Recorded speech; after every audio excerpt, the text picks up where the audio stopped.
আসসালামু আলাইকুম। আমি ভ্যাট বন্ধু আলিমুজ্জামান বলছি।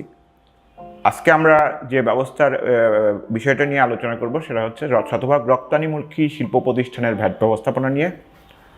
কারণ বিগত 6 মাসে আমরা যে সমস্যাগুলি দেখেছি সেই সমস্যাগুলির আলোকে আমাদের কাছে মনে হয়েছে যে এটা একটা অনেক গুরুত্বপূর্ণ বিষয়। কারণ আমাদের দেশের ব্যবসায়ীরা মনে করছেন যে আমরা যেহেতু শতভাগ রপ্তানিমুখী সেহেতু আমাদের কোনো ভ্যাটের দায়বদ্ধতা নাই। কিন্তু ভ্যাট আইনে যখন কোনো কিছু অব্যাহতি দেওয়া হয় তখন সেখানে কিছু শর্ত যুক্ত থাকে, সেই শর্ত প্রতিপালন করা বাধ্যতামূলক হয়ে দাঁড়ায়। এই বাধ্যতামূলকের যে শর্ত প্রতিপালন না করার কারণে ব্যবসায়ীগণ শতভাগ রপ্তানিমুখী ভ্যাট অব্যাহতিপ্রাপ্ত হওয়ার পরেও অনেক বড় বড় ভ্যাট দায়ের সম্মুখীন হচ্ছেন। বিষয়টা আমাদের কাছে খুবই গুরুত্বপূর্ণ মনে হয়েছে।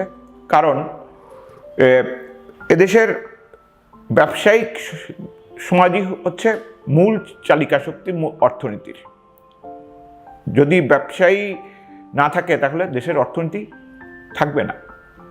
তাদেরকে যদি হয়রানি মুক্ত রাখতে হয় এবং সঠিকভাবে ব্যবসা পরিচালনা করতে দিতে হয় তাহলে অবশ্যই তাদেরকে ভ্যাটের বিষয়গুলি গুরুত্ব সহ জানতে হবে। আমরা যেটা মনে করেছি যে এই ব্যবসায়ীদেরকে সঠিক ভ্যাট শেখানোর জন্য একটা শতভাগ রপ্তানিমুখী শিল্প প্রতিষ্ঠানের একটা গাইডলাইন বের করব, যেখানে ওনাদের থাকবে রপ্তানি নীতিমালা অনুসারে এবং ভ্যাট আইন অনুসারে সংজ্ঞা, যেখানে কিছু পার্থক্য রয়েছে সে পার্থক্যটা কিভাবে সমাধান করা যাবে। এছাড়াও ওনাদেরকে ভ্যাটে অনেক জায়গায় অব্যাহতি দেওয়া হয়েছে, সে অব্যাহতিটা কিভাবে উনি পেতে পারেন সেটা থাকবে। এবং এই অব্যাহতি রক্ষার জন্য আইনে কিছু বিষয় বলা আছে এবং কিছু দলিলাদি মেনটেন করার কথা বলা আছে। প্লাস ওনাদের যে wastage management, scrap management, plus ওনাদের যে ভ্যাট আইনে যে দলিলাদি সংরক্ষণ করার কথা সে সমস্ত বিষয় এখানে উদাহরণ সহ বলা থাকবে, যাতে একজন ব্যবসায়ী, একজন শতভাগ রপ্তানিকারক যেটা মনে করছেন যে উনার ভ্যাট আইনে উনার কোনো বাধ্যবাধকতা নাই, কিন্তু পরবর্তীতে ভ্যাট অডিটের দ্বারা যে সমস্যাগুলির সম্মুখীন হচ্ছেন বা যে দায় তৈরি হচ্ছে সেটা নিয়ে উনি বিশাল হয়রানির মধ্যে পড়ছেন। আসলেও আমরা যেটা চাচ্ছি সেটা হচ্ছে যে একজন ব্যবসায়ী ভ্যাটের কারণে তার ব্যবসা বন্ধ করে দিবেন না, তাকে কিভাবে সহযোগিতা করে ব্যবসাটা পরিচালনা করা যায়।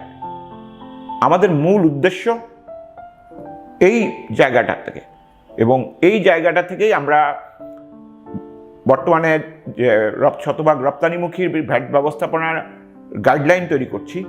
একটা সেক্টর, ব্যবসায়ীর একটা সেক্টর ধরে আমরা এই কাজটা শুরু করছি।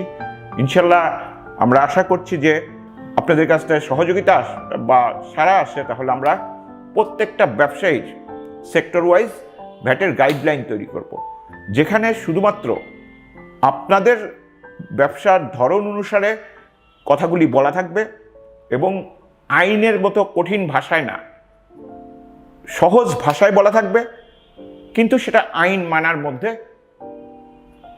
পড়বে এবং যার জন্য যতটুকু দরকার ঠিক ততটুকুই এখানে উল্লেখ করা হবে।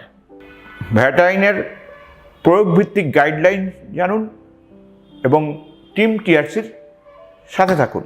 আমাদের এই আলোচনা ধারাবাহিকভাবে চলতে থাকবে, আপনারা আমাদের পাশে থাকুন।